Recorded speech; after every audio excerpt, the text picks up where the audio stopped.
Assalamualaikum warahmatullahi wabarakatuh. Apa kabar sahabat Al-Fatah yang dimuliakan Allah? Semoga kita dalam keadaan sehat, dilimpahkan rezekinya dan diberikan keberkahan dunia dan akhirat. Amin ya robbal alamin.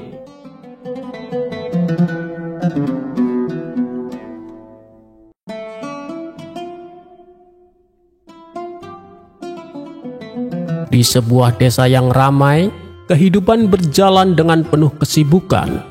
Warga desa tersebut sibuk dengan pekerjaan sehari-hari, bertani, berdagang, dan berbagai aktivitas lainnya. Namun ada satu hal yang sangat disayangkan. Mereka mulai melupakan kewajiban ibadah mereka, terutama sholat 5 waktu. Setiap kali azan berkumandang, seakan-akan tidak ada seorang pun yang datang ke masjid untuk melaksanakan sholat. Meski imam sudah mengajak dengan suara lantang, mereka tetap sibuk dengan urusan duniawi mereka.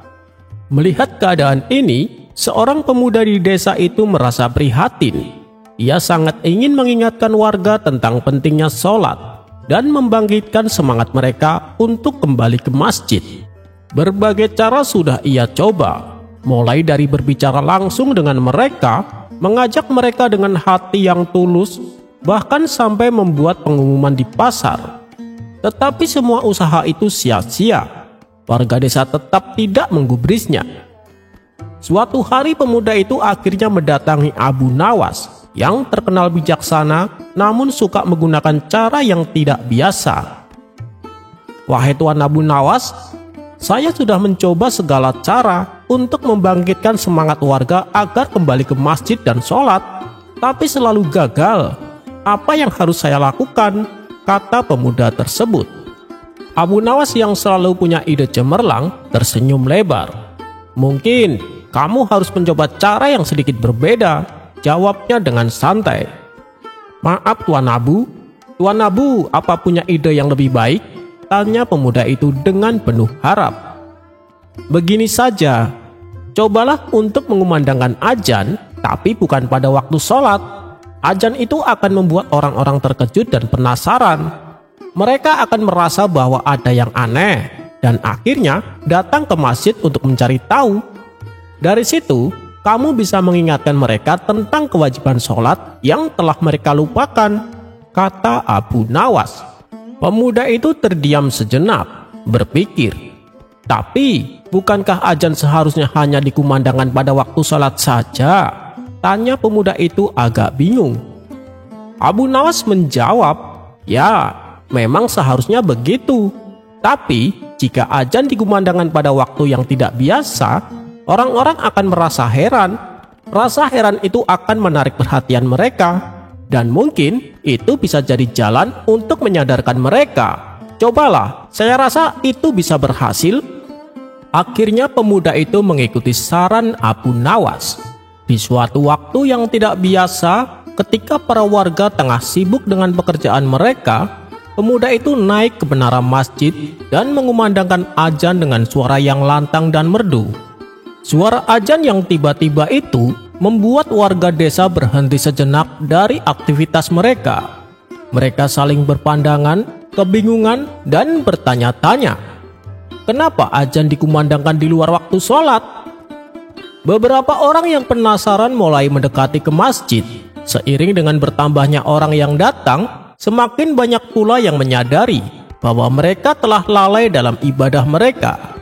Pemuda itu kemudian memanfaatkan momen itu untuk mengingatkan mereka bahwa meskipun dunia ini penuh dengan kesibukan, kewajiban untuk beribadah kepada Tuhan tidak boleh dilupakan. Akhirnya, satu persatu warga desa mulai masuk ke dalam masjid untuk sholat. Meskipun awalnya mereka datang karena penasaran, mereka akhirnya sadar akan pentingnya sholat 5 waktu dan kembali rutin melaksanakannya. Pemuda itu merasa sangat bersyukur, dan ia pun datang lagi menemui Abu Nawas untuk mengucapkan terima kasih. "Terima kasih Tuan Abu, saran Anda ternyata berhasil. Warga desa kembali sholat 5 waktu seperti dahulu," ujar pemuda itu dengan gembira. Abu Nawas hanya tersenyum dan berkata, "Ingat, Kadang-kadang, untuk mengingatkan orang tentang sesuatu yang penting, kita harus memakai pendekatan yang tidak biasa. Yang terpenting adalah niat yang tulus untuk kebaikan, dan selalu berusaha dengan cara yang bijak. Cerita ini mengajarkan kita bahwa dalam mengingatkan orang lain tentang kebaikan, kita tidak selalu menggunakan cara yang konvensional. Kadang, cara yang tidak biasa bisa menjadi pemicu untuk perubahan yang positif. Abu Nawas dengan kecerdasannya menunjukkan bahwa dalam setiap situasi, kita harus mencari jalan yang bijak dan efektif untuk mencapai tujuan yang baik.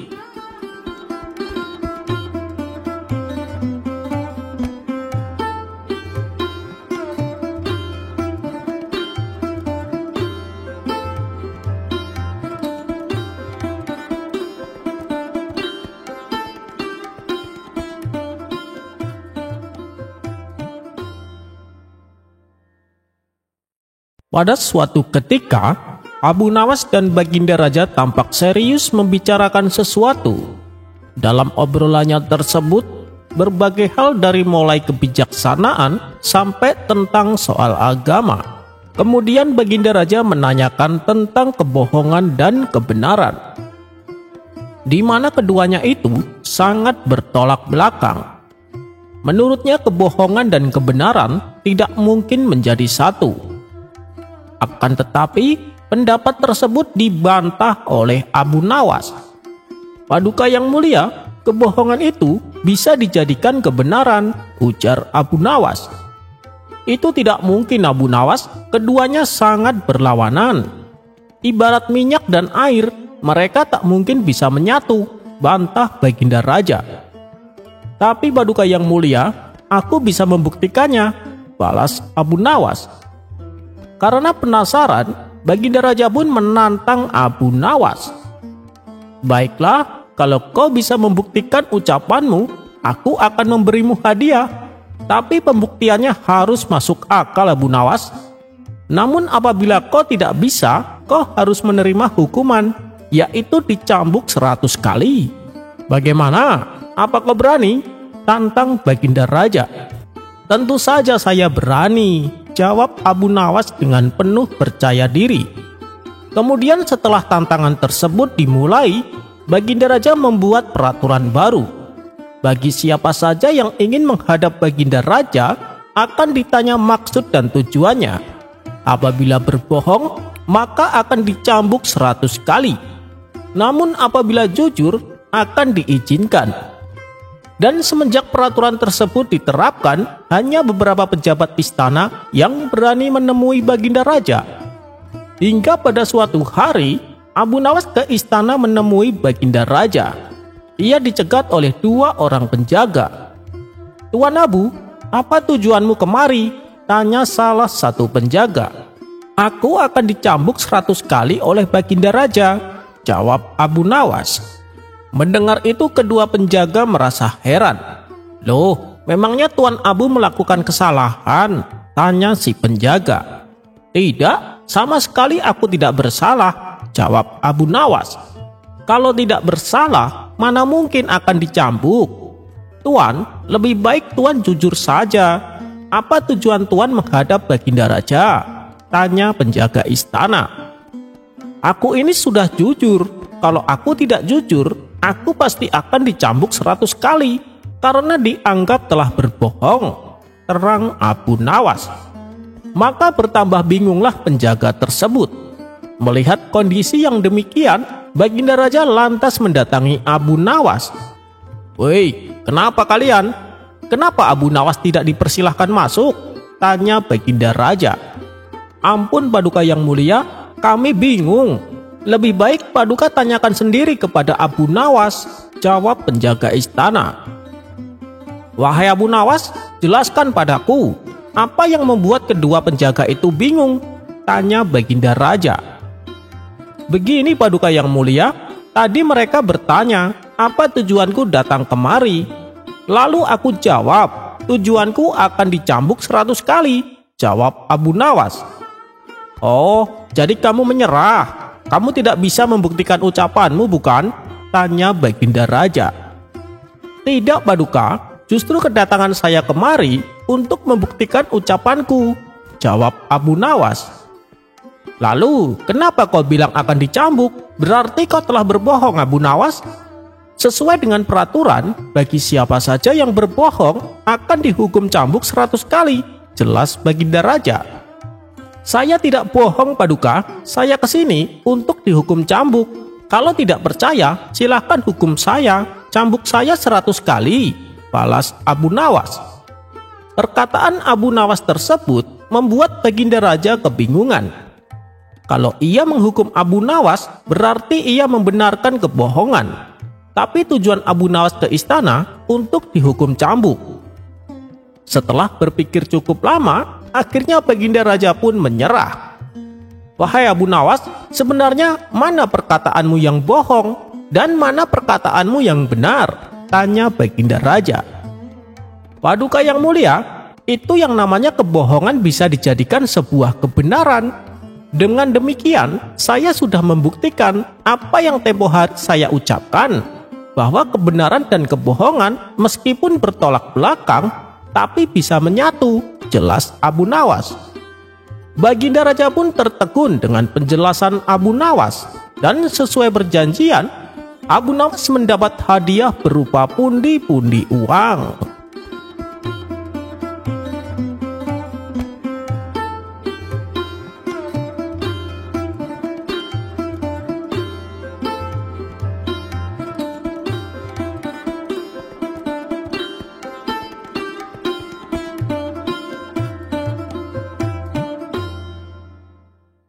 Belakangan ini, di kota Baghdad dihebohkan dengan kehadiran rombongan pengemis buta.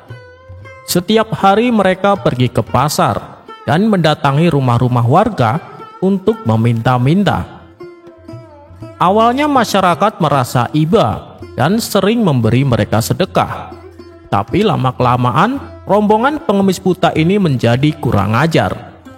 Apabila ada pedagang yang menolak memberi sedekah, mereka mengamuk dan merusak dagangannya dengan tongkat yang mereka bawa.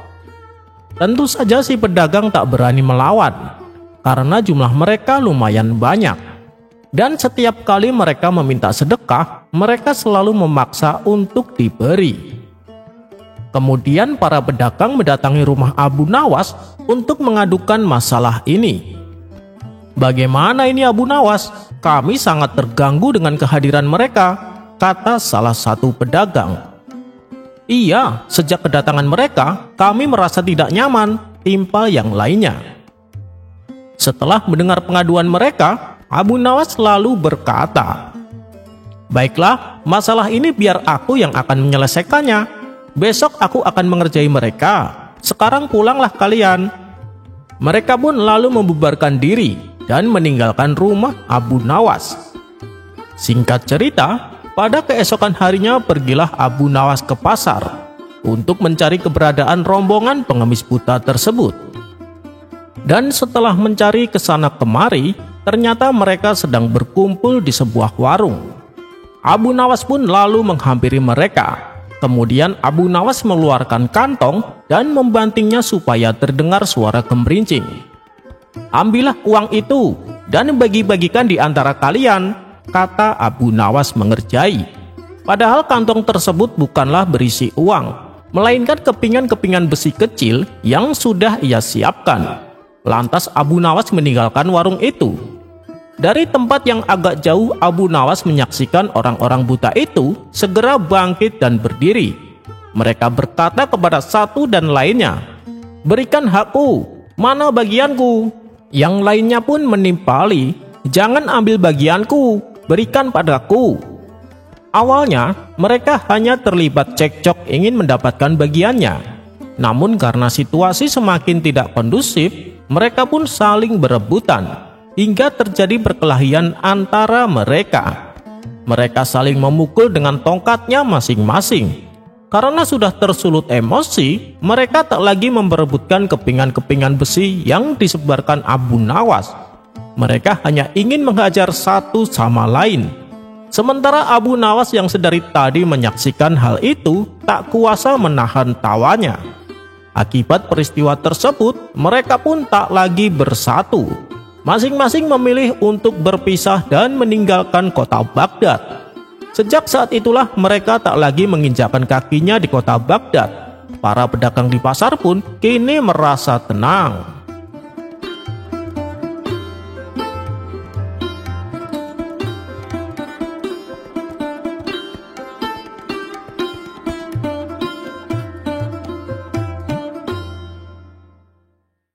Pada suatu hari, Baginda Raja mengundang ulama yang bernama Syekh Faqih dengan tujuan untuk diajaknya berdiskusi mengenai pengetahuan agama. Ketika sang ulama fikih menunjukkan kepintarannya, Baginda Raja sangat terkesima. Dan tiba-tiba terlintas di benaknya akan sebuah ide yang konyol. "Engkau sungguh pintar, wahai Syekh. Tapi, apakah kau berani debat dengan Abu Nawas?" tanya Baginda Raja. "Kalau debatnya tentang hukum agama, saya siap, Paduka," jawab Syekh Faqih. Maka dipanggillah Abu Nawas, dan singkat cerita sampailah ia di istana. "Wahai Abu Nawas, aku ingin kau berdebat dengan Syekh Faqih tentang pengetahuan agama. Apakah kau siap?" kata Baginda Raja. "Ampun Paduka yang mulia, tapi ilmu agama bukanlah untuk perdebatan, melainkan sebagai petunjuk manusia agar berjalan di atas kebenaran," jawab Abu Nawas. "Iya, saya tahu, tapi tujuanku agar pengetahuan agama saya semakin bertambah," balas Baginda Raja. Sebenarnya Abu Nawas enggan memenuhi permintaan sang raja. Apalagi kalau harus berdebat dengan Syekh Faqih, seorang ulama fikih yang sangat ia hormati. Tetapi karena Baginda Raja terus-terusan mendesaknya, Abu Nawas pun tak kuasa menolaknya. Kemudian Baginda Raja membuat peraturan bahwa acara debat kali ini soal yang akan diajukan dari Baginda Raja, dan masing-masing harus menjawabnya dengan jawaban yang berbeda. Baiklah, kita mulai dengan pertanyaan pertama. "Wahai Syekh, apa yang akan Anda lakukan manakala melihat saya sholat tapi lupa jumlah rakaatnya?" tanya Baginda Raja kepada Syekh Faqih. "Saya akan menegur Paduka dan menyuruhnya untuk sujud sahwi sebagai pengganti rakaat yang terlupa," jawab Syekh Faqih. "Sekarang giliran kamu untuk menjawab, Abu Nawas. Apa yang akan kamu lakukan manakala melihat saya sholat tapi lupa jumlah rakaatnya?" tanya Baginda Raja. "Apakah Paduka yakin ingin mengetahui jawaban saya? Dan apakah Paduka tidak akan marah?" kata Abu Nawas balik bertanya. "Tentu saja aku mau, Abu Nawas, dan kenapa pula aku harus marah?" timpal Baginda Raja. "Baik Paduka, untuk menjawab pertanyaan tersebut saya butuh sebuah tongkat kayu," balas Abu Nawas. "Untuk apa?" tanya Baginda Raja heran. "Untuk mempraktekkan jawaban saya, Paduka," jawab Abu Nawas. Kemudian Baginda Raja perintahkan pelayan istana untuk membawakan tongkat kayu sesuai dengan permintaan Abu Nawas. Awalnya Baginda Raja mengira bahwa jawaban yang akan Abu Nawas tunjukkan sebuah jawaban yang unik dan menarik. Tapi tiba-tiba kepala Baginda Raja dipukul pakai tongkat oleh Abu Nawas. Sontak Baginda Raja teriak kesakitan. "Kurang ajar kau Abu Nawas, apa maksud perbuatanmu?" bentak Baginda Raja. "Ini jawaban saya atas pertanyaan Paduka," kata Abu Nawas. "Maksudmu?" kata Baginda Raja bertambah emosi. "Begini Paduka, saat Paduka menemui tamu seorang raja, apakah Paduka pernah lupa tidak pakai baju?" tanya Abu Nawas. "Tidak pernah," jawab Baginda Raja. "Dan saat Paduka menemui tamu seorang raja, apakah Paduka pernah lupa di mana letak ruang tamu istana?" tanya Abu Nawas kembali. "Itu juga tidak pernah," jawab Baginda Raja. Menghadap sesama manusia saja Paduka tidak pernah lupa apa dan bagaimana yang akan Paduka lakukan. Tapi kepada Tuhan yang menciptakan Paduka, kenapa Paduka sampai lupa jumlah rakaatnya? Bukankah itu sangat keterlaluan? Sedangkan Paduka masih gagah dan perkasa, dan usia Paduka juga belum tua dan pikun. Dan jawaban yang pantas adalah memukulnya pakai tongkat, jelas Abu Nawas. Mendengar penjelasan tersebut, Baginda Raja pun hanya terdiam. Tapi kan tidak harus dipukul Abu Nawas, bisa dengan cara santun, ujar Baginda Raja. Wahai Paduka, seumpama saya lupa dengan jawaban atas pertanyaan Paduka, apa yang akan Paduka lakukan? Tanya Abu Nawas. Tentu saja aku akan menghukummu, karena kau tidak bisa menjawabnya, balas Baginda Raja. Nah, itulah perumpamaan atas jawaban saya Paduka. Tak perlu menegurnya dengan santun, langsung saja pukul pakai tongkat. Timpal Abu Nawas tak mau kalah. Karena dirasa percuma mendebat Abu Nawas, Baginda Raja lalu meneruskan dengan pertanyaan kedua. Wahai Syekh, apa hukumnya meninggalkan sholat fardu? Tanya Baginda Raja kepada Syekh Faki. Tentu saja itu berdosa Paduka dan akan masuk neraka, jawab Syekh Faki. Dan kali ini Baginda Raja membuat pertanyaan jebakan supaya bisa membalas perlakuan Abu Nawas. Wahai Abu Nawas, tadi sudah dijelaskan bahwa orang yang meninggalkan sholat fardu akan berdosa dan masuk neraka. Pertanyaannya adalah, berapa kedalaman neraka? Tanya Baginda Raja.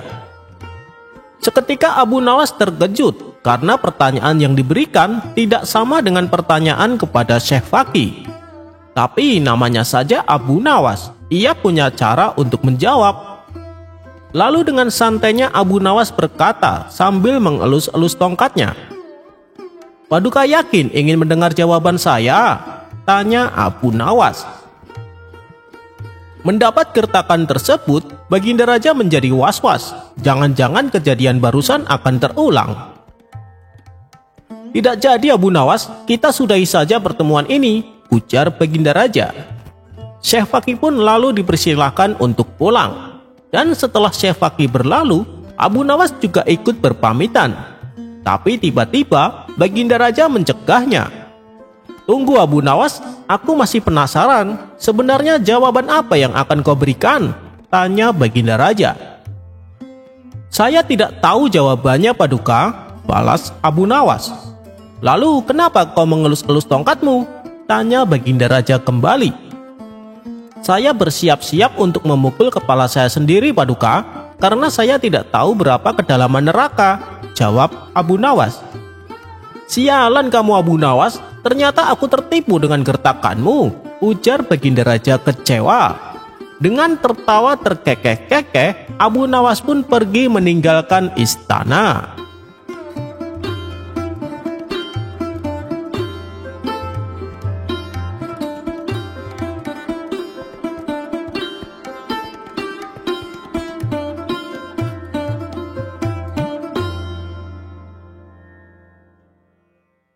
Dikisahkan, Abu Jahal sangat tertarik dengan cincin milik Abu Nawas.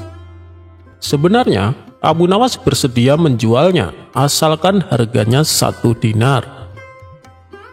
Tapi, karena Abu Jahal sangat bakhil, ia enggan membelinya. Suatu kali, Abu Jahal mencangkul di ladang. Tanpa sengaja cangkulnya membentur benda keras. Karena dirasa mengganggu, ia pun berniat menyingkirkan benda keras tersebut. Ketika ia mengambilnya, ternyata benda itu adalah koin uang 1 dinar. Betapa bahagianya hati Abu Jahal. Lalu digosoknya uang yang sudah karatan itu. Tapi kebahagiaan tidak berlangsung lama. Karena setelah diamati, uang koin temuannya adalah uang dinar palsu. Rasa kecewa pun hinggap pada diri Abu Jahal. Ia lalu berniat untuk membuang koin tersebut. Saat ia hendak membuangnya, tiba-tiba terbesit niat jahat pada diri Abu Jahal. Kenapa aku harus membuangnya? Bukankah dengan uang ini aku bisa mengelabui Abu Nawas? Aku akan membeli cincinnya dengan uang palsu ini, pikir Abu Jahal dalam hati. Maka datanglah ia menemui Abu Nawas. Hei Abu Nawas, apa kamu masih berniat menjual cincinmu itu? Tanya Abu Jahal. Ya, tapi harganya 1 dinar, jawab Abu Nawas. Baiklah Abu Nawas, aku bersedia membelinya, balas Abu Jahil. Ia pun memberikan uang palsu tersebut kepada Abu Nawas. Abu Nawas menerimanya tanpa memastikan bahwa uang tersebut adalah palsu. Lalu, oleh Abu Nawas uang tersebut ia gunakan untuk membeli daging di pasar. Si penjual daging juga sama. Ia menerima uang dari Abu Nawas tanpa memastikan bahwa uang tersebut adalah palsu. Kemudian, si penjual daging membeli buah-buahan dengan menggunakan uang palsunya dari Abu Nawas. Keesokan harinya, Abu Jahal mendatangi pedagang buah untuk menagih hutang sebanyak 1 dinar. Kamu kan sudah janji, katanya hari ini kamu akan melunasi hutangmu, kata Abu Jahal.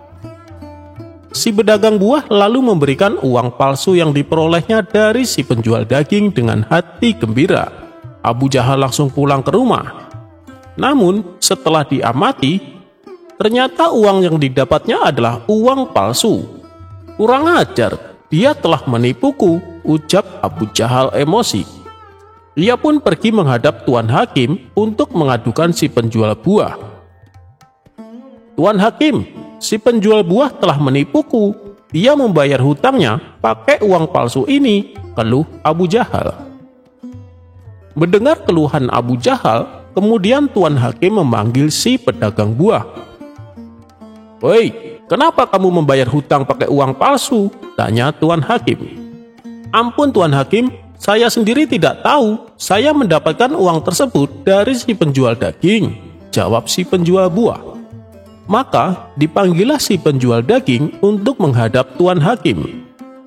Apakah benar kemarin kamu membeli buah-buahan pakai uang ini? Tanya Tuan Hakim kepada si penjual daging. Iya benar Tuan Hakim, memangnya kenapa? Tanya balik si penjual daging. Kamu tidak tahu ya, uang yang kamu berikan adalah uang palsu, kata Tuan Hakim memberitahu. Seketika si penjual daging langsung terkejut. Maaf Tuan Hakim, saya benar-benar tidak tahu. Saya sendiri memperoleh uang tersebut dari Abu Nawas, balas si penjual daging. Kemudian Tuan Hakim segera memerintahkan beberapa pengawalnya untuk menjemput Abu Nawas. Ketika Abu Nawas memasuki ruang sidang, di situ sudah berkumpul Abu Jahal, penjual buah, dan penjual daging. Ada apa ini Tuan Hakim? Tanya Abu Nawas merasa heran. Begini Abu Nawas, apa betul kemarin kamu beli daging pakai uang dinar ini? Tanya Tuan Hakim. Sejenak Abu Nawas mengamati uang tersebut. Iya betul, memangnya kenapa Tuan Hakim? Tanya balik Abu Nawas. Kenapa kamu membeli daging pakai uang palsu? Tanya Tuan Hakim kembali. Abu Nawas langsung kaget mendengarnya. Saya tidak tahu kalau uang tersebut adalah uang palsu. Saya mendapatkan uang tersebut dari Abu Jahal Tuan Hakim. Dia membeli cicinku menggunakan uang itu, jawab Abu Nawas. Tuan Hakim menjadi bingung dengan jawaban Abu Nawas. Benarkah itu, hai Abu Jahal? Tanya Tuan Hakim. Benar Tuan, aku menemukan uang itu saat aku mencangkul di ladang, jawab Abu Jahal gemeteran. Kamu telah menipu orang lain, tapi kamu malah menuduh orang lain menipumu. Jadi masalah ini sebenarnya bersumber dari kamu sendiri Abu Jahal. Karena kamu telah membuat kegaduhan, maka kamu didenda 10 dinar atau kurungan penjara selama 10 bulan, kata Tuan Hakim memutuskan. Dengan berat hati, terpaksa Abu Jahal harus membayar denda tersebut. Sebelum mereka membubarkan diri, Abu Nawas memberi nasihat kepada Abu Jahal. Hei Abu Jahal, ada pepatah mengatakan, barang siapa yang menggali lubang untuk saudaranya, maka dia sendiri yang akan terjatuh di dalamnya.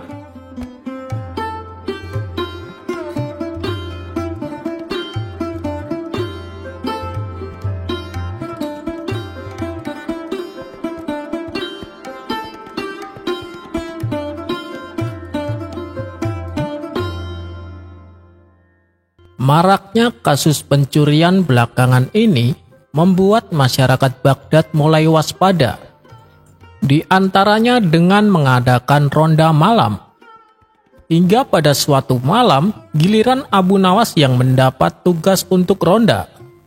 Sialnya orang-orang yang dijadwalkan piket bersamanya, tak ada satupun yang berangkat. Dengan terpaksa Abu Nawas hanya seorang diri menjalankan tugas rondanya.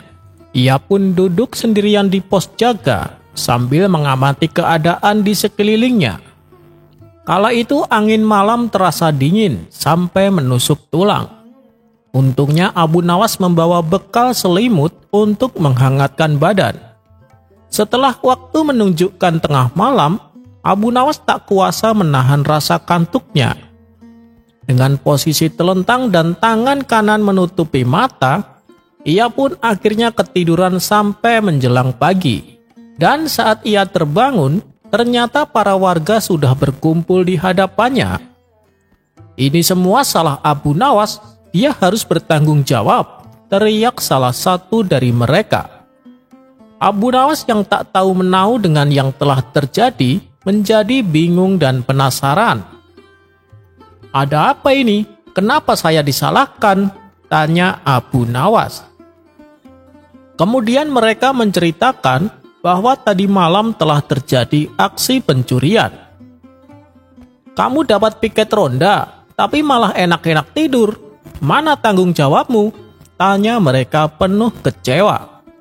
Karena terus-menerus disalahkan, Abu Nawas akhirnya buka suara. "Siapa bilang aku ketiduran? Justru aku sudah mengejar pencurinya," protes Abu Nawas. "Mengejar pencuri? Dengan posisi telentang dan menutup mata dengan tanganmu, kau bilang mengejar pencuri?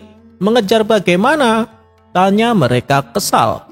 "Kalian jangan salah paham. Posisi tanganku memang menutup mata. Saya justru sedang menjaga matahari agar tidak terbit terlebih dahulu, supaya aku berhasil menangkap pencurinya.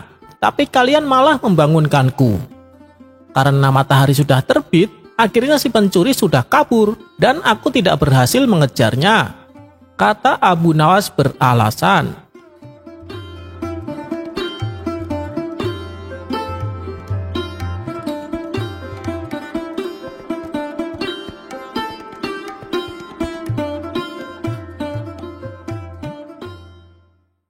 Abu Nawas menangkap pencuri dengan sebatang tongkat.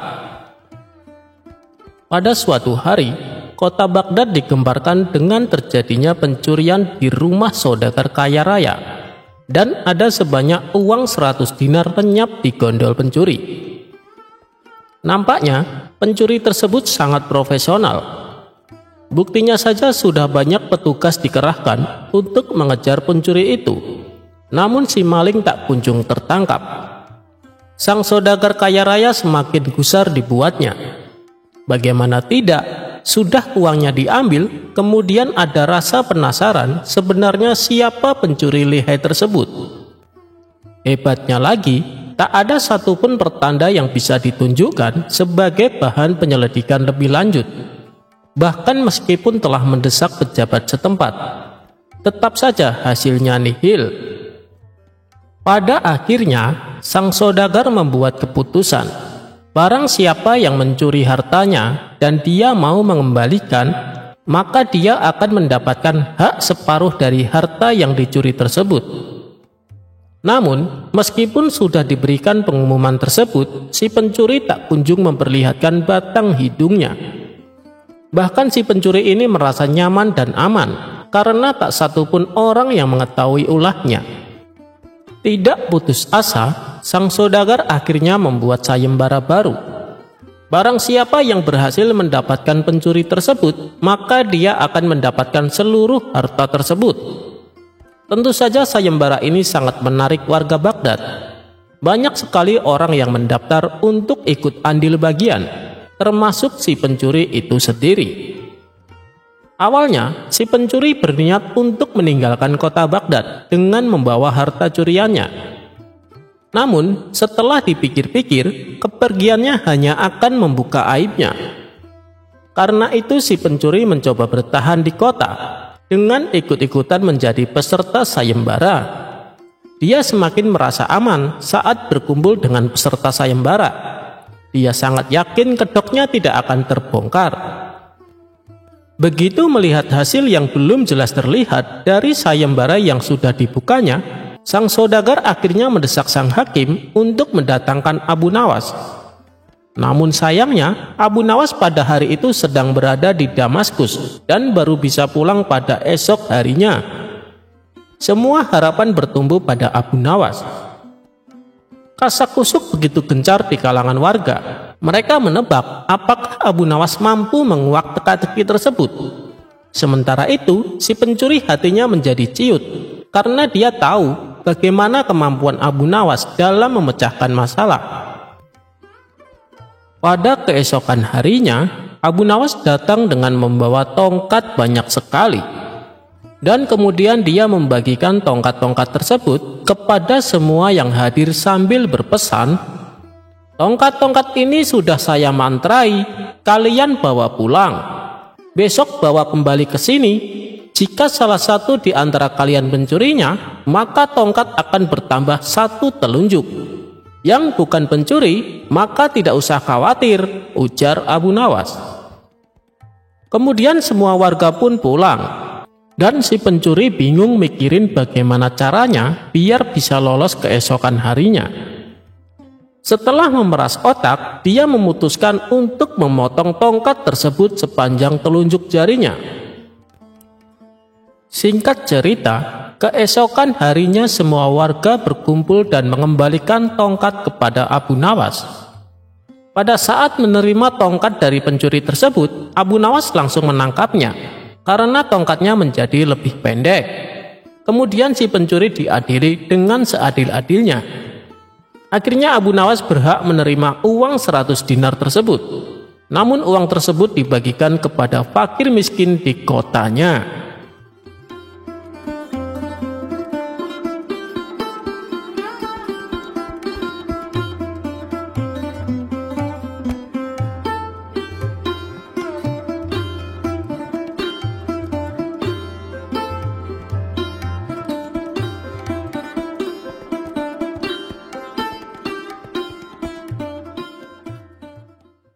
Menteri dan pencuri. Sore hari, ketika asik bersenandung ria, tiba-tiba Abu Nawas dikagetkan oleh sekelebat bayangan yang menyelinap di samping halaman rumahnya. Abu Nawas pun penasaran dibuatnya. Ada apakah gerangan? Siapakah tadi yang berkelebat? Manusiakah? Atau jangan-jangan... Tanpa pikir panjang lagi, dengan sigap Abu Nawas langsung melihat keadaan di belakang rumahnya. Ketika sampai di halaman belakang rumahnya, Abu Nawas kaget bukan kepalang, karena dia menemukan orang tua yang dipenuhi luka memar dan seorang anak kecil yang sedang menangis. Dengan perlahan dan lemah lembut, Abu Nawas membawanya ke depan rumah dan menanyakan keadaan orang tua tersebut. "Bapak ini dari mana? Dan ada apa sampai tubuh Bapak jadi lebam begini? Mengapa Bapak ketakutan sekali?" Setelah memberi minum air putih, orang tua tersebut menceritakan perihal kejadian yang sedang menimpanya. "Saya tadi habis dikejar-kejar orang dan dipukuli hingga babak belur begini. Hanya karena saya mencuri sedikit susu domba untuk anak saya ini yang belum makan 1 hari ini.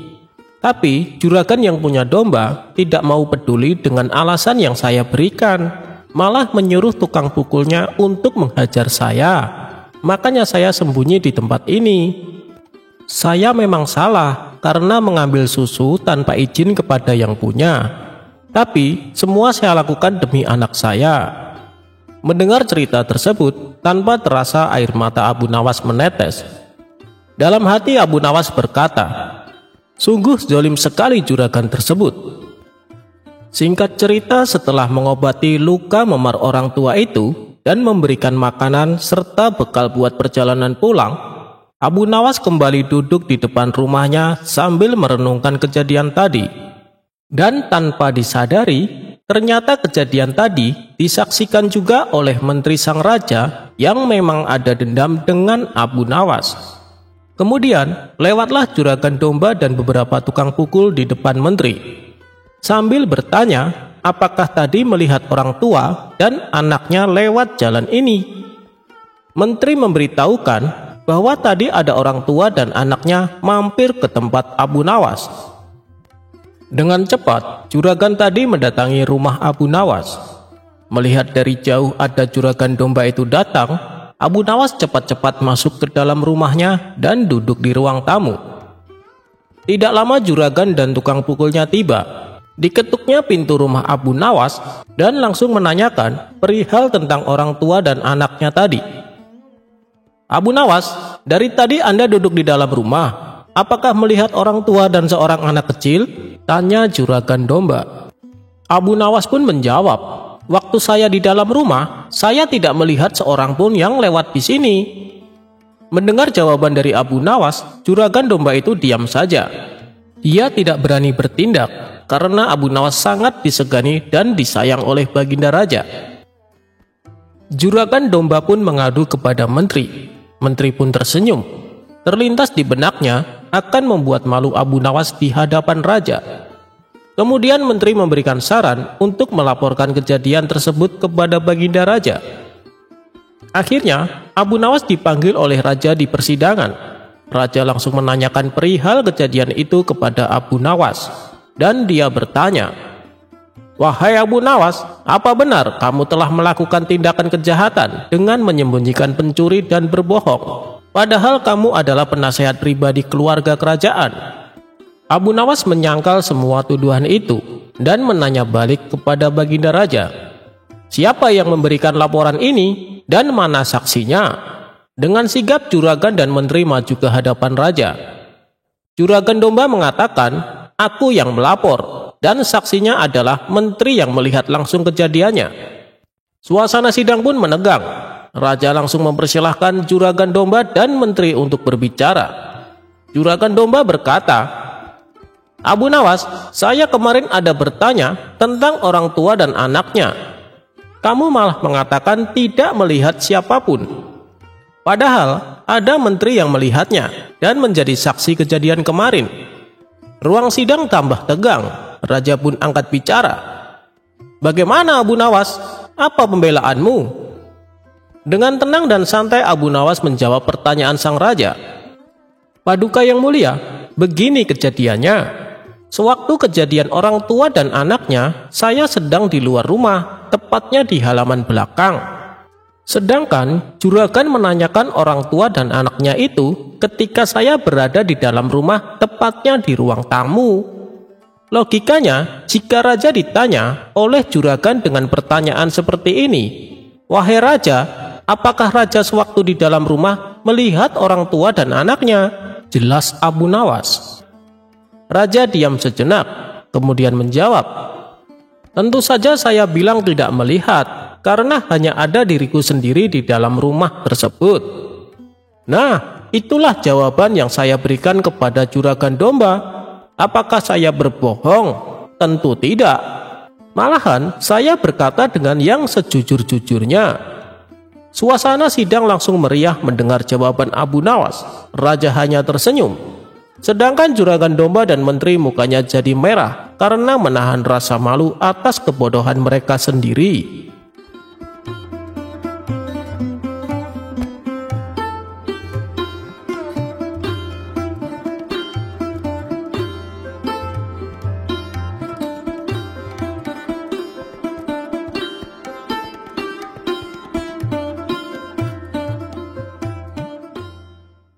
Abu Nawas dalam kesehariannya dikenal sangat sederhana.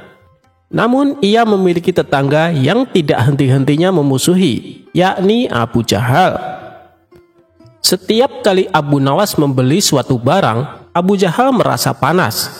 Ia tidak suka melihat Abu Nawas bahagia dengan barang baru yang dimiliki. Suatu hari, Abu Nawas membeli sebuah lonceng, lalu menempelkannya di depan pintu rumahnya. Bila ada orang yang hendak bertamu, tidak perlu lagi mengetuk pintu, cukup membunyikan lonceng tersebut. Melihat hal itu, hati Abu Jahal pun merasa panas. Sombong sekali Abu Nawas, beli lonceng saja pamer, ucap Abu Jahal. Abu Nawas yang menangkap gelagat Abu Jahal malah sengaja menggodanya. "Hei Abu Jahal, lihatlah, aku punya lonceng warisan leluhurku," teriaknya. Mendengar teriakan Abu Nawas, Abu Jahal makin kesal. "Dasar tukang pamer," balas dia. Padahal Abu Nawas sama sekali tidak ada niatan pamer. Abu Jahalnya saja yang merasa dengki dengan Abu Nawas. Akibat rasa dengki itu, Abu Jahal ingin membalas perlakuan Abu Nawas. Lalu muncullah di benaknya niat berbuat jahat. "Aku akan curi lonceng Abu Nawas, lalu aku buang ke hutan biar dia tahu rasa," pikir Abu Jahal.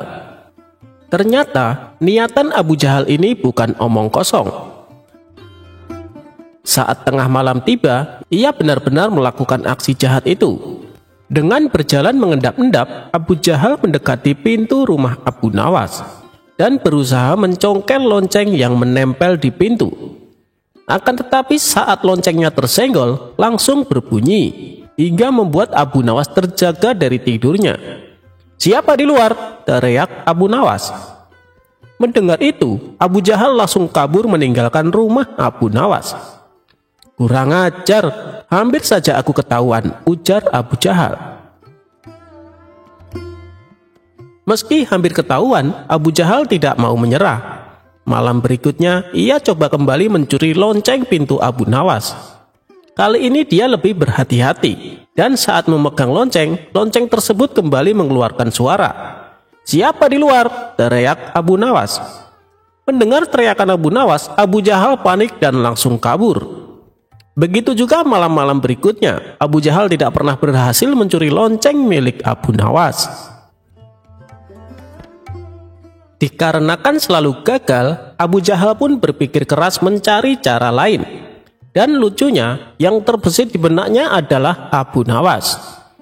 "Bukankah Abu Nawas sangat cerdik? Aku akan tanya kepadanya," pikir Abu Jahal. Abu Jahal pun pergi menemui Abu Nawas. "Ada apa Abu Jahal? Tumben main kemari?" tanya Abu Nawas. "Begini, aku mau tanya sesuatu. Barangkali kamu tahu solusinya," tutur Abu Jahal. "Oh, mau tanya apa?" sahut Abu Nawas lagi. "Menurutmu, cara apa yang paling ampuh mengambil benda yang berbunyi agar tidak terdengar?" tanya Abu Jahal. Abu Nawas tidak menaruh rasa curiga sama sekali. Ia tidak tahu kalau benda yang dimaksud Abu Jahal adalah lonceng miliknya. Tapi Abu Nawas justru memberi solusi yang sangat konyol. "Itu sih gampang. Saat kamu mau mengambil benda tersebut, tutup kedua telingamu dengan kapas. Pasti kamu tidak akan mendengar suara apapun," jawab Abu Nawas. Sejenak Abu Jahal terdiam, lalu berkata dalam hati, "Betul juga kata Abu Nawas. Kenapa tidak terpikirkan olehku ya?" "Terima kasih Abu Nawas atas solusinya," ucap Abu Jahal. Ia pun pergi meninggalkan Abu Nawas. Saat tengah malam tiba, Abu Jahal mulai beraksi sesuai saran Abu Nawas. Abu Jahal menutup kedua telinganya dengan kapas, lalu memasuki halaman rumah Abu Nawas. Ketika mengambil lonceng yang menempel di pintu, Abu Jahal tidak mendengar suara apapun. "Akhirnya aku berhasil," ucap Abu Jahal kegirangan. Namun saat ia hendak membawa loncengnya, tiba-tiba dari belakang pundaknya ditepuk seseorang. Sontak Abu Jahal terkejut, apalagi ketika menoleh ke belakang ternyata orang tersebut adalah Abu Nawas. Aneh sekali, kenapa Abu Nawas bisa mendengarnya? Padahal aku tidak mendengar bunyi apapun, batin Abu Jahal keheranan. Melihat tingkah Abu Jahal ini, Abu Nawas pun tertawa. Kemudian membuka kapas yang menempel di telinga Abu Jahal.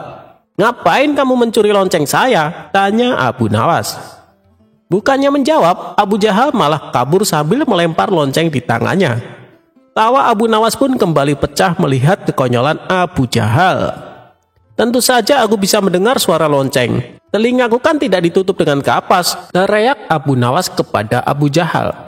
"Kurang ajar Abu Nawas, dia telah mempermainkanku," gerutu Abu Jahal.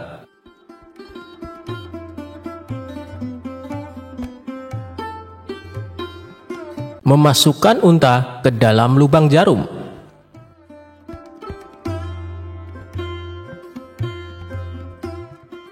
Diawali suatu hari, Baginda Raja tampak termenung di singgasananya.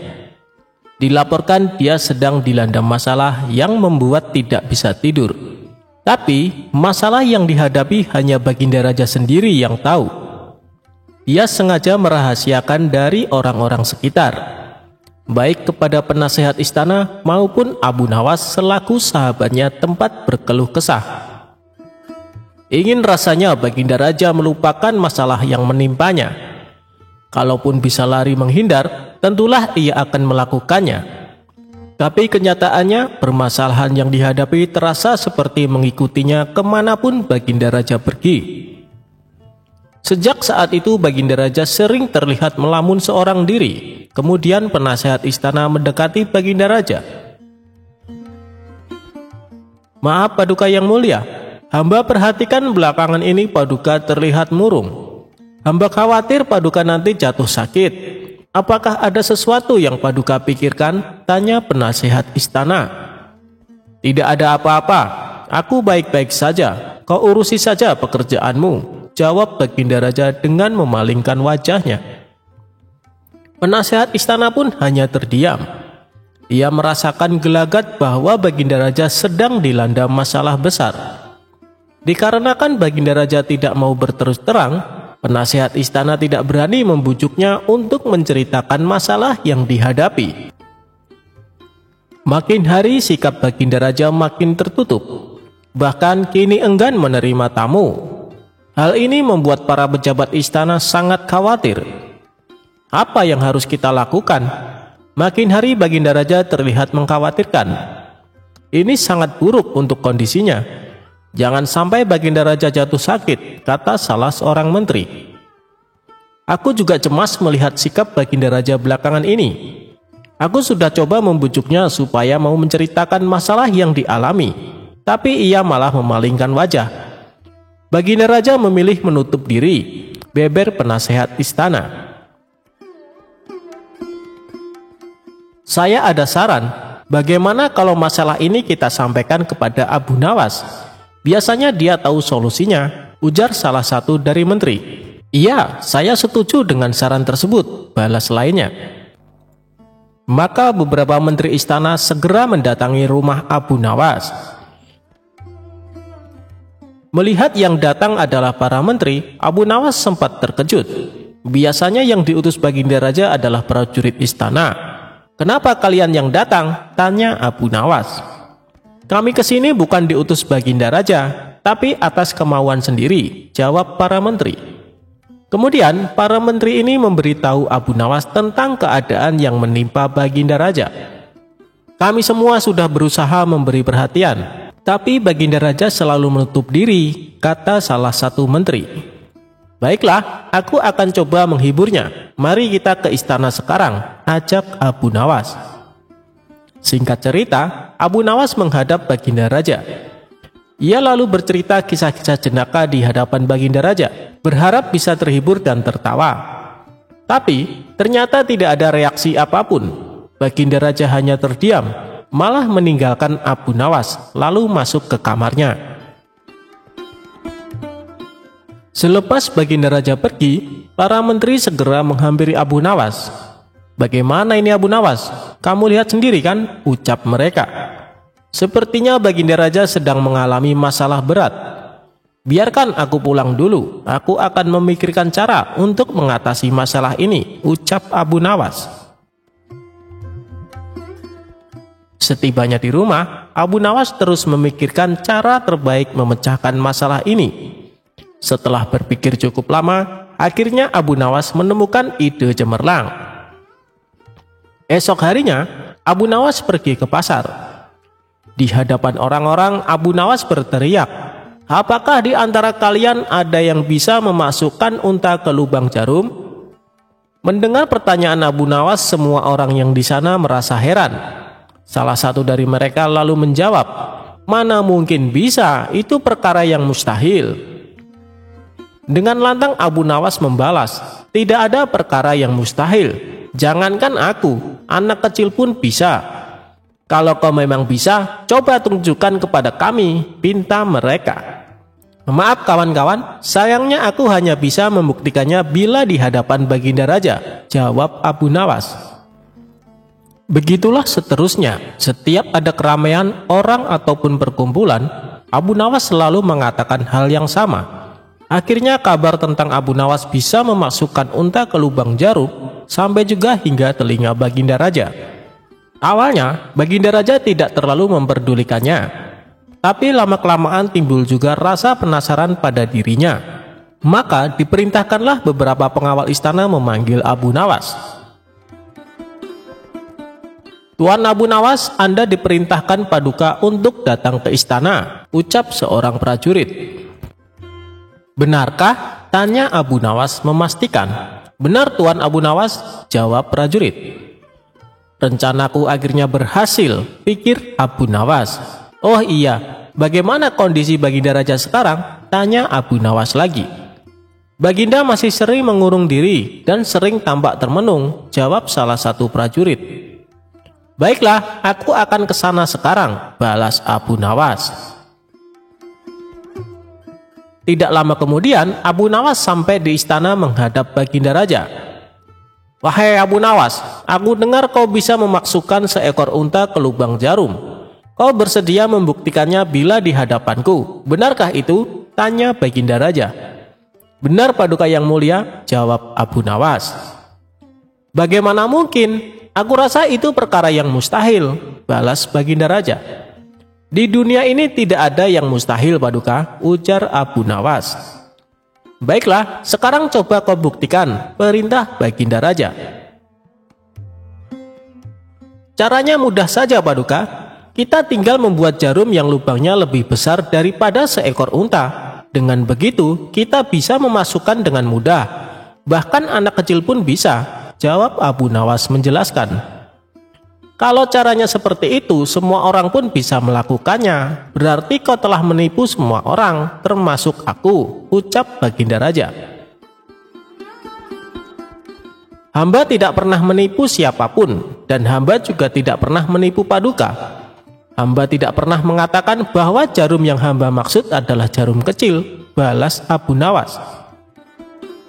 Ya, itu benar. Tapi apa maksud dari pernyataanmu ini? Tanya Baginda Raja. Hamba hanya ingin mengatakan ada hikmah dari pernyataan ini, jawab Abu Nawas. Hikmah? Hikmah dari mana? Tanya Baginda Raja heran. Bukankah tadinya Baginda Raja tidak percaya kalau hamba bisa memasukkan unta ke lubang jarum? Tapi setelah hamba jelaskan, Baginda Raja baru mempercayainya. Begitu juga dengan permasalahan yang sedang kita hadapi. Sebesar apapun masalah, sebesar apapun bebannya, tapi kalau hati kita lebih besar, hati kita lebih luas saat menghadapinya, maka semua masalah akan terasa lebih ringan. Itulah gambaran seekor unta bila dimasukkan ke lubang jarum. Sepintas saat kita menghadapinya pasti itu mustahil dilakukan. Tapi bila hati kita luas dan besar, maka pikiran kita juga akan mengikuti, dan pada akhirnya masalah yang kita anggap mustahil diatasi menjadi mudah dan ringan untuk dijalani. Bagaimana kita akan bisa tenang bila kita menghadapi masalah dengan hati yang sempit? Tutur Abu Nawas. Seketika Baginda Raja terdiam. Ia terus merenungi ucapan Abu Nawas. Suasana pun mendadak menjadi hening. Tidak berapa lama, Baginda Raja pun berkata, terima kasih Abu Nawas, kau telah menyadarkanku. Selama ini aku memang sedang dilanda masalah dan hatiku sempit menghadapinya, sehingga pikiranku juga ikut menjadi buntu, ujar Baginda Raja. Sejak kejadian itu, kini Baginda Raja mulai terlihat ceria. Ia tidak lagi terlihat murung seperti hari-hari sebelumnya. Permasalahan bukanlah hal yang untuk dilamunkan, melainkan dihadapi dengan hati yang besar. Maka akan tercipta solusi dari sebuah pemikiran yang jernih.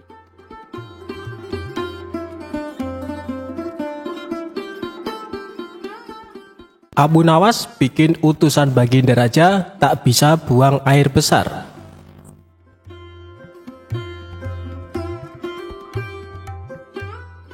sudah beberapa hari sosok Abu Nawas tidak hadir di istana.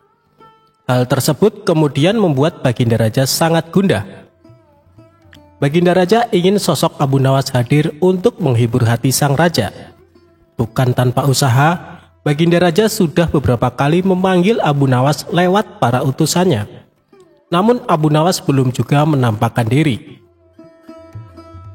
Setelah lama berpikir mencari cara agar Abu Nawas mau datang ke istana, Baginda Raja akhirnya menemukan ide yang bisa membuat Abu Nawas bisa hadir di istana. Raja kemudian memanggil 3 orang prajurit dan menyuruh mereka pergi ke rumah Abu Nawas agar buang air besar di tempat tidurnya. "Pengawal, pergilah ke rumah Abu Nawas dan beraklah di tempat tidurnya. Dan kalau kalian berhasil, maka masing-masing akan aku berikan uang 1000 dirham," ujar Baginda Raja.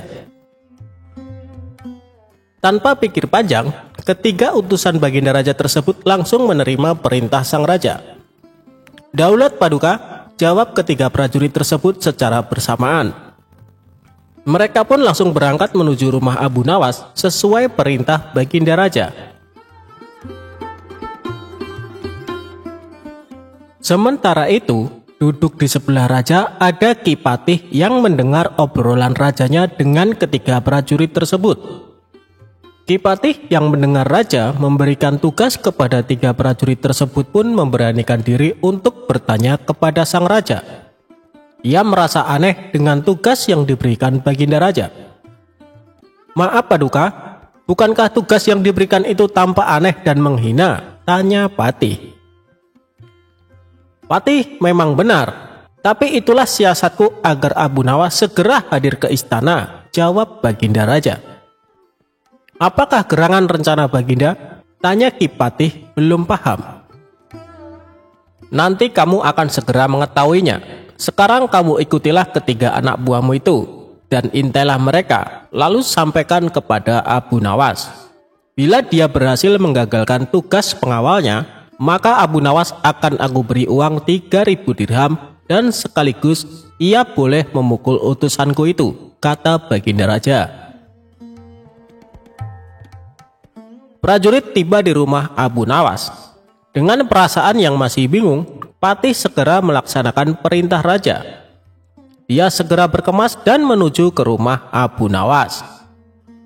Para prajurit Baginda Raja yang sudah berangkat lebih dulu akhirnya tiba di rumah Abu Nawas. Tanpa basa-basi, ketiganya langsung mengetuk pintu rumah Abu Nawas. Tak lama setelah itu, Abu Nawas pun membukakan pintu dan bertemu ketiga utusan Baginda Raja. "Kami diutus oleh Baginda Raja untuk buang air besar di tempat tidurmu. Karena ini perintah Raja, kamu tidak boleh menolak," kata salah satu prajurit. "Saya sama sekali tidak keberatan. Silahkan saja kalau kalian mampu melaksanakan perintah Raja," jawab Abu Nawas dengan santai. "Betul?" tanya prajurit Raja memastikan. "Ya, silahkan saja," sahut Abu Nawas. Abu Nawas mengawasi orang-orang itu beranjak ke tempat tidurnya dengan perasaan geram yang sudah ia tahan. Berak di tempat tidurku. Betul-betul kelewatan," gumam Abu Nawas dalam hati. Tak mau ranjang tidurnya dikotori, Abu Nawas memutar otaknya untuk mencari cara agar para utusan Baginda Raja tersebut mengurungkan niatnya. Setelah berpikir beberapa saat, Abu Nawas akhirnya menemukan cara untuk menggagalkan tugas para utusan tersebut. Pada saat utusan itu hendak bersiap-siap buang air besar, mendadak Abu Nawas berkata di balik jendela kamar, "Hei para utusan raja, ada yang lupa saya sampaikan kepada kalian," kata Abu Nawas. "Apa itu?" tanya salah satu utusan raja. "Saya ingatkan supaya kalian jangan melebihi perintah Baginda Raja. Jika kalian melanggar, saya akan pukul kalian dengan sebuah pentungan besar. Dan setelah itu saya akan laporkan kepada Baginda bahwa kalian melanggar perintahnya," jelas Abu Nawas. Dengan cekatan Abu Nawas segera mengambil sebatang kayu besar yang ada di dapur rumahnya. Abu Nawas kemudian berlari kembali ke kamarnya dengan membawa pentungan kayu besar yang ia ambil di dapur rumahnya. "Hai, apa maksudmu tadi, Abu Nawas?" tanya salah satu utusan. "Ingat, perintah raja hanya buang air besar saja dan tidak boleh lebih dari itu," jawab Abu Nawas. "Ya, benar," jawab utusan raja.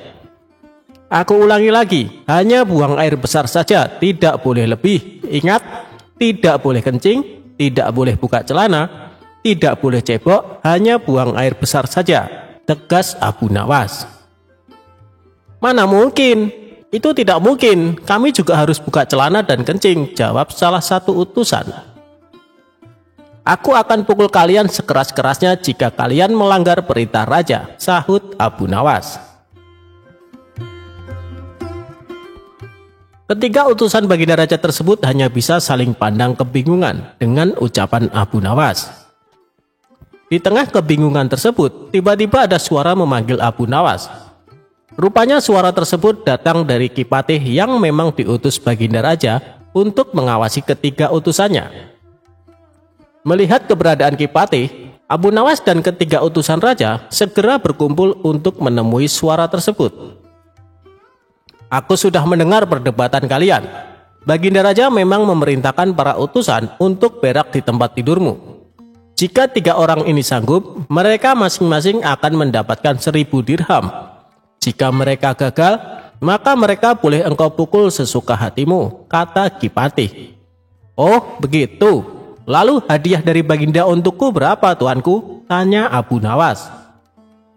"Sekarang juga engkau boleh menghadap baginda raja untuk menerima 3000 dirham," jawab Ki Patih. Mendengar jawaban Ki Patih, Abu Nawas dibuat kaget serta gembira. Sebelum menghadap baginda raja, Abu Nawas kembali mengambil pentungannya lalu mengejar ketiga utusan raja yang hampir buang air besar di ranjangnya.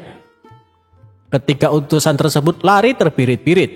Ki Patih dan Abu Nawas dibuat tertawa terpingkal-pingkal dengan tingkah ketiga utusan tersebut.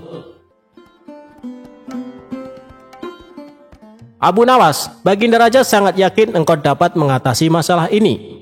Baginda memang menginginkan kehadiranmu di istana untuk menghibur hatinya yang saat ini sedang gundah gulana," jelas Ki Patih.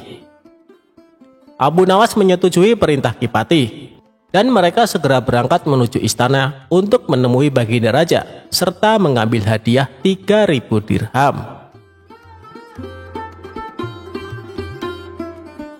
Abu Nawas dengan saudagar Mesir.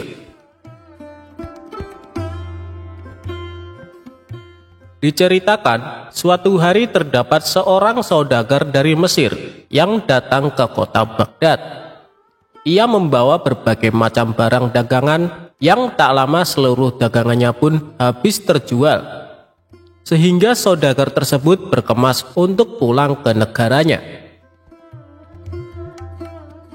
Namun, karena belum mendapat tumpangan kapal yang siap berlabuh, maka ia terpaksa untuk tinggal beberapa hari di Baghdad.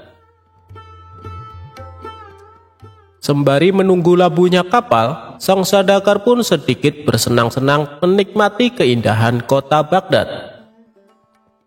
Pada suatu malam, sang saudagar bermimpi menikahi seorang gadis anak dari penghulu. Dalam mimpi tersebut, ia juga telah memberikan seserahan perkawinan kepada pengantin wanita. Keesokan harinya ia lantas menceritakan mimpinya kepada teman-temannya yang lambat laun. Cerita tersebut terdengar di seluruh penjuru kota Baghdad, hingga terdengarlah di telinga sang penghulu Baghdad. Setelah mendengar kabar yang tersebar luas tersebut, maka sang penghulu cepat-cepat mendatangi saudagar Mesir dan bertanya, "Wahai saudagar, apa benar kau telah bermimpi menikahi anakku? Jika memang benar, engkau harus menyerahkan seserahan sesuai dengan di mimpimu itu." Sang saudagar pun menjawab, "Apa yang engkau ucapkan memang benar, wahai penghulu. Namun hal itu hanyalah sebuah mimpi saja. Kenyataannya saya tidak pernah menikahi putrimu." Mendengar jawaban sang saudagar, penghulu pun langsung marah. Lantas ia merampas seluruh harta benda sang saudagar sembari mengucapkan, "Seluruh harta bendamu ini sebenarnya tak akan cukup untuk menjadikanmu menikah dengan anakku." Seluruh harta benda sang saudagar langsung ia bawa pulang dan hanya menyisakan pakaian yang menempel di badan. Apa yang menimpa sang saudagar tak satupun orang yang menolong, bahkan tak ada yang menggubrisnya. Pada suatu hari, sang saudagar datang kepada sang istri untuk meminta tolong karena ia telah tak memiliki satupun uang dan harta. Ia ceritakanlah hal yang telah menimpanya pada saat di kota Baghdad. Sang istri pun sangat sedih dan kasihan dengan apa yang telah menimpa sang suami, sehingga dibawalah sang suami kepada Abu Nawas untuk meminta bantuan kepadanya.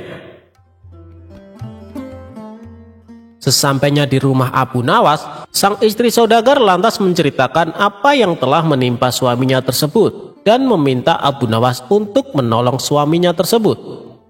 Abu Nawas pun menyanggupinya, janji akan melaporkan masalah sang saudagar kepada Baginda Raja. Setelah istri saudagar kembali pulang ke rumahnya, Abu Nawas menyiapkan rencana dengan menyuruh semua murid-muridnya, "Wahai semua muridku, kalian pulanglah ke rumah masing-masing untuk mengambil pacul, linggis, dan lain-lainnya. Nanti sore kalian kembalilah ke sini." Seluruh murid Abu Nawas pun menuruti apa yang diperintahkan sang guru. Mereka berbondong-bondong pulang ke rumah masing-masing.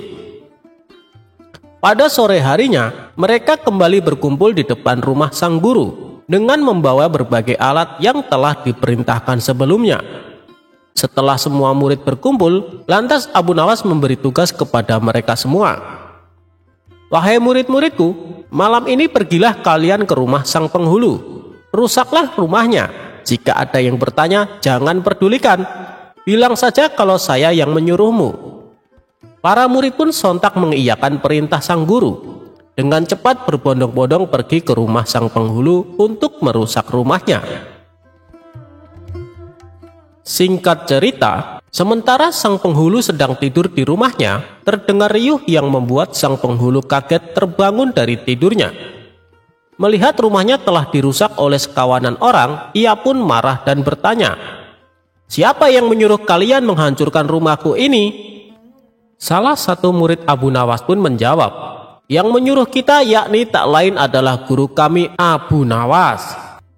Mendengar jawaban dari seorang itu, sang penghulu pun menjadi marah dan akan melaporkan kasus ini kepada sang raja. Keesokan pagi harinya, sang penghulu menghadap sang raja guna meminta pertanggungjawaban dari Abu Nawas yang telah menyuruh para muridnya untuk merusak rumahnya. Abu Nawas pun dipanggillah oleh raja. Tak berselang lama, Abu Nawas pun menghadap raja bersama dengan sang saudagar Mesir. "Hai Abu Nawas, apa yang telah engkau perbuat? Berani-beraninya kau menyuruh para muridmu untuk merusak rumah sang penghulu Baghdad," ucap Baginda Raja. "Wahai tuanku, alasan mengapa saya telah berbuat seperti itu, sesungguhnya karena perbuatan yang telah penghulu lakukan. Semalam saya perintahkan para murid hamba untuk merusak rumah penghulu. Hal tersebut hamba lakukan sebab sang penghulu telah melakukan perbuatan seperti itu juga." Jadi begini Baginda yang mulia, sang penghulu mendengar kabar ada seorang saudagar dari Mesir yang bermimpi telah menikahi anak sang penghulu, serta telah memberikan seserahan kepada penghulu.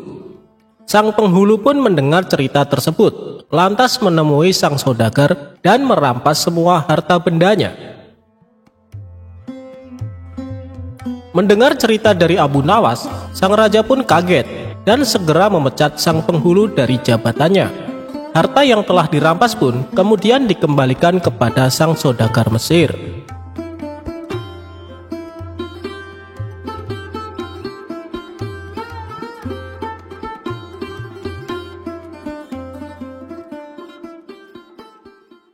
Memanah dengan gaya, Abu Nawas dapat hadiah.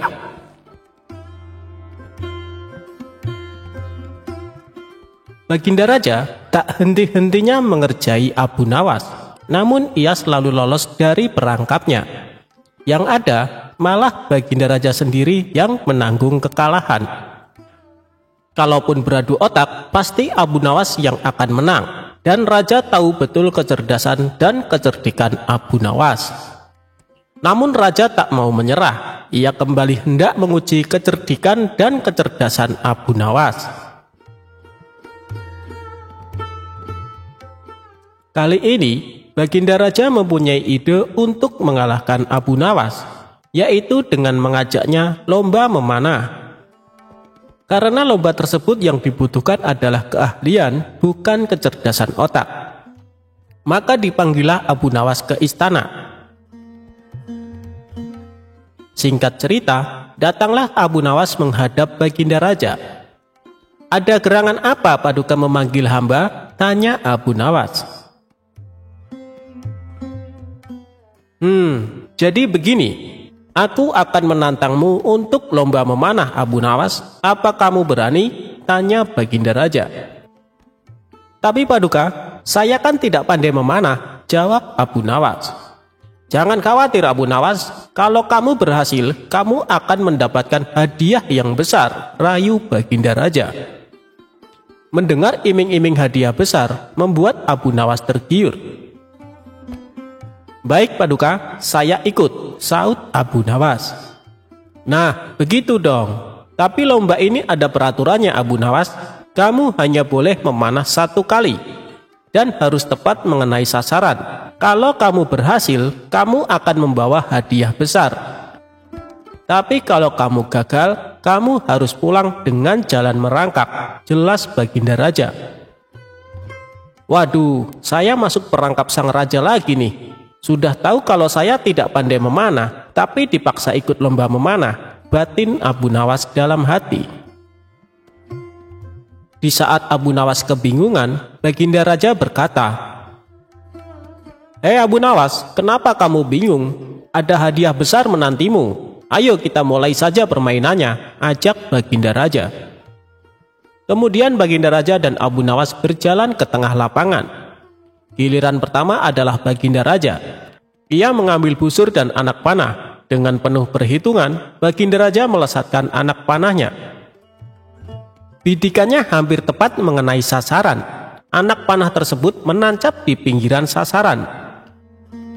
Sekarang tibalah giliran Abu Nawas. Ia pun berpikir keras agar lepas dari jebakan sang raja. Dengan hati berdebar, Abu Nawas mengambil busur dan anak panah. Otaknya terus berputar mencari cara supaya dirinya tidak dipermalukan oleh sang raja. Akhirnya, dengan memantapkan hati, Abu Nawas mulai membidik sasaran. Saat ia memanah, sudah bisa ditebak anak panah melesat jauh dari sasaran. Melihat itu, Baginda Raja pun tertawa. "Kamu kalah Abu Nawas, aku yang menang," teriaknya kegirangan. Namun dengan kecerdikannya, Abu Nawas berkata, "Tunggu dulu Paduka, itu tadi saya sedang mencontohkan gaya memanah Tuan Menteri," ujarnya. Abu Nawas lalu kembali mengambil anak panah. Ia membidiknya dan mulai memanah untuk kedua kalinya. Namun anak panah masih juga meleset jauh dari sasaran.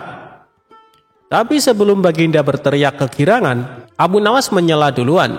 "Demikianlah gaya Tuan Wali Kota memanah," sahutnya. Baginda Raja menjadi tidak sabar dengan aksi Abu Nawas ini. Ia pun berteriak, "Hei Abu Nawas, mana gaya memanahmu?" Dengan santainya Abu Nawas menjawab, "Tenang Paduka yang mulia, gaya hamba tentu lebih baik." Abu Nawas lalu kembali mengambil sebuah anak panah. Ia membidik dan mulai memanah. Untuk ketiga kalinya, anak panahnya melesat makin jauh dari sasaran. Abu Nawas kembali berteriak, "Itu tadi gaya Tuan Hakim memanah." Mendengar itu, Baginda Raja semakin emosi dibuatnya. "Wahai Abu Nawas, yang aku minta gaya memanahmu, bukan gaya orang lain," bentak Baginda Raja. Abu Nawas nyaris putus asa, tapi tetap menunjukkan wajah lucunya. Ini adalah tembakannya untuk yang keempat. Abu Nawas mengambil anak panah dan mulai membidik. Beruntung baginya karena kali ini anak panah secara kebetulan melesat mengenai sasaran.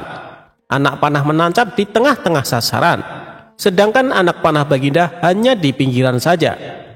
Abu Nawas pun berteriak dengan kencang. Inilah gaya Abu Nawas memanah yang mulia. Untuk itu saya tunggu hadiah dari Paduka Raja, kata Abu Nawas kegirangan. Melihat kecerdikan Abu Nawas, sang raja pun tak henti-hentinya tertawa. Kamu memang cerdik, Abu Nawas, kata Baginda Raja sambil menyerahkan hadiahnya. Berkat kecerdikan Abu Nawas, kesempatan memanah yang seharusnya hanya 1 kali bisa menjadi 4 kali.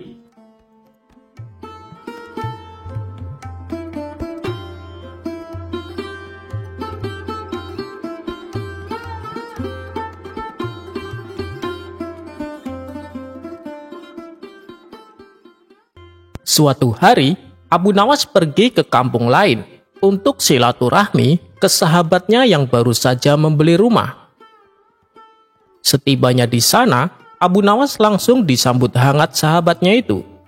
Di sela-sela obrolannya yang seru, Abu Nawas bertanya kepada sahabatnya, "Saya dengar katanya di daerah sini rawan dengan kebanjiran. Kenapa kamu memilih beli rumah di daerah ini?" tanya Abu Nawas. "Di sini harganya murah, Abu Nawas, dan soal banjir tidak usah khawatir. Saya sudah mendatangi orang sakti," jawab sahabatnya itu. "Orang sakti maksudmu bagaimana?" tanya Abu Nawas tak mengerti. "Jadi begini Abu Nawas, sebelum saya membeli rumah ini, saya terlebih dahulu mendatangi orang sakti untuk berkonsultasi. Lalu, oleh orang sakti tersebut, saya diberi jimat berupa minyak ajaib," kata sahabatnya menjelaskan. "Lalu, kau apakan minyak tersebut?" tanya Abu Nawas penasaran. "Sesuai dengan amanah orang sakti yang saya temui, minyak itu saya oleskan di pintu dan jendela rumah. Dengan begitu, air yang akan masuk otomatis akan menyingkir," jawab sahabatnya. Abu Nawas hanya menggeleng-gelengkan kepala mendengar perkataan sahabatnya itu. "Kamu dari dulu masih saja percaya begituan," ucap Abu Nawas. "Buktinya, selama ini rumah saya tidak pernah kebanjiran, Abu Nawas," balas sahabatnya itu. Setelah waktu menjelang maghrib, Abu Nawas hendak pamit untuk pulang, namun dicegah oleh sahabatnya. "Menginap di sini saja, Abu Nawas, karena sepertinya sebentar lagi akan turun hujan. Nanti kamu malah kehujanan di tengah jalan," tutur sahabatnya. Akhirnya Abu Nawas menuruti ajakan sahabatnya untuk menginap di rumah barunya. Dan benar saja, tidak lama kemudian hujan turun dengan derasnya. Semakin lama hujan turun semakin deras dan tak kunjung berhenti. Samar-samar terdengar teriakan warga disertai dengan kentongan, "Banjir! Banjir!"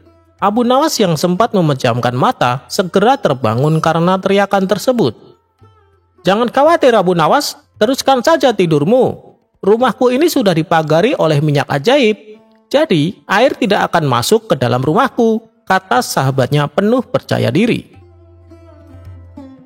Namun, tidak berapa lama kemudian, tiba-tiba pintu rumahnya yang terkunci jebol oleh terjangan air banjir. Spontan Abu Nawas tertawa melihat kejadian itu. Mau tak mau mereka pun mengamankan barang-barangnya agar tidak basah oleh air. Setelah banjir dan air mulai surut, Abu Nawas berkata kepada sahabatnya, "Hei kawan, minyak ajaibnya ternyata tidak sakti. Rumahmu masih saja terkena banjir." Sahabatnya membalas, "Iya Abu Nawas, mungkin karena aku mengolesi pintunya kurang banyak." Abu Nawas tertawa geli mendengar alasan sahabatnya itu. "Bukan begitu, justru kamu salah pilih penangkal banjir. Harusnya jangan pakai minyak ajaib," ujar Abu Nawas. "Masa sih Abu Nawas? Lalu penangkal apa yang paling manjur untuk mencegah banjir?" tanya sahabatnya dengan muka serius. "Oh, itu gampang. Pakai saja tongkat Nabi Musa. Kamu taruh tongkatnya di depan pintu rumahmu, pasti air akan menyingkir," jawab Abu Nawas sambil tertawa terpingkal-pingkal. Mendengar jawaban Abu Nawas, sahabatnya itu pun yang awalnya serius menjadi tertawa terpingkal-pingkal.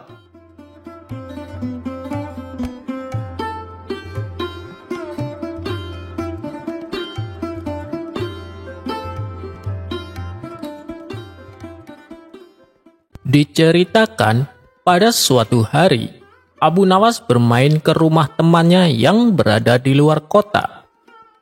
Dia bernama Hasan. Mereka adalah dua sahabat karib yang sama-sama lucunya dan sama-sama cerdik.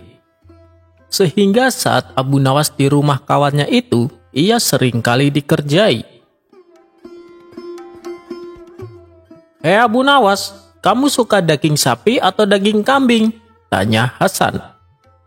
Mendengar tawaran Hasan, Abu Nawas mengira akan disuguhi makanan yang disuruh memilihnya.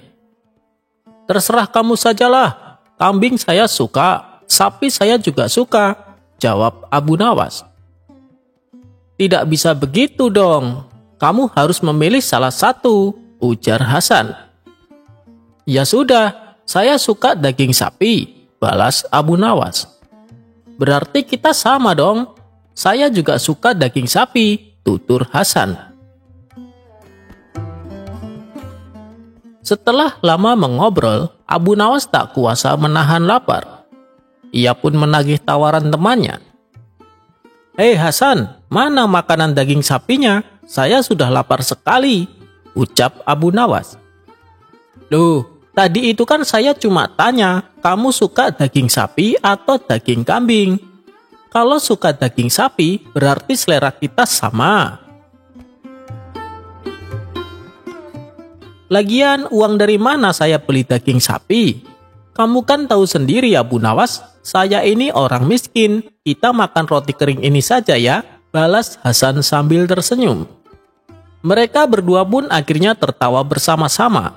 Dan pada waktu itu, Abu Nawas berulang kali dikerjai oleh Hasan, yang membuat Abu Nawas tak kuasa menahan malu. Singkat cerita, beberapa bulan kemudian, gantian Hasan yang bertandang ke rumah Abu Nawas. Melihat sahabat karibnya datang, Abu Nawas langsung menyambutnya dengan hangat. Hasan dipersilakan masuk dan dijamu hidangan daging sapi. "Ini baru yang namanya daging sapi, bukan roti kering. Saya harap kamu bisa membedakannya," celetuk Abu Nawas. Mendengar hal itu, Hasan pun langsung tertawa, diikuti oleh Abu Nawas. Setelah acara jamuan makanan selesai, terlintas di benak Abu Nawas untuk gantian mengerjai Hasan. "Hasan, mari ikut aku. Akan aku perkenalkan dengan kawan-kawanku," ajak Abu Nawas. "Baiklah, tapi tolong Abu Nawas, pinjamkan jubahmu yang paling bagus, karena pakaianku jelek dan kumal," balas Hasan. Maka Abu Nawas pun meminjamkan jubah yang paling bagus yang ia punya. Setelah itu, mereka berdua pergi mengunjungi salah satu teman Abu Nawas. "Perkenalkan, ini temanku, namanya Hasan, tetapi jubah yang ia kenakan adalah milikku," ucap Abu Nawas kepada kawannya. Merasa terganggu oleh perkataan Abu Nawas, Hasan pun menunggu sampai mereka meninggalkan rumah temannya. "Hei Abu Nawas, mengapa kau mengatakan bahwa jubah yang aku pakai adalah milikmu? Tolong jangan lakukan itu lagi pada kunjungan berikutnya," pinta Hasan kepada Abu Nawas. Abu Nawas pun mengiyakannya. Mereka lalu meneruskan kunjungan berikutnya ke rumah teman Abu Nawas yang lain. Kali ini Abu Nawas mengatakan, "Perkenalkan, ini temanku, namanya Hasan. Jubah yang ia kenakan adalah miliknya, bukan milikku," ucap Abu Nawas kepada kawannya. Setelah mereka berdua pergi, Hasan kembali menyatakan kejengkelannya. Ia pun berseru, "Mengapa sih engkau masih saja membesar-besarkan persoalan dengan mengatakan bahwa jubah ini adalah milikku dan bukan milikmu? Tolong Abu Nawas, jangan lakukan itu lagi pada kunjungan selanjutnya," pinta Hasan kepada Abu Nawas. Untuk kedua kalinya, Abu Nawas mengiyakan permintaan Hasan. Ketika mereka berdua sampai di rumah teman Abu Nawas berikutnya, Abu Nawas berkata, "Hei kawan, perkenalkan, ini temanku, namanya Hasan, dan saya tidak mengatakan apapun. Apakah jubah yang ia kenakan adalah miliknya atau milik saya?" ucap Abu Nawas kepada kawannya. Mendengar hal itu, spontan Hasan berlari meninggalkan Abu Nawas. Sementara Abu Nawas tertawa terpingkal-pingkal melihat reaksi Hasan yang kesal dengan tingkah Abu Nawas.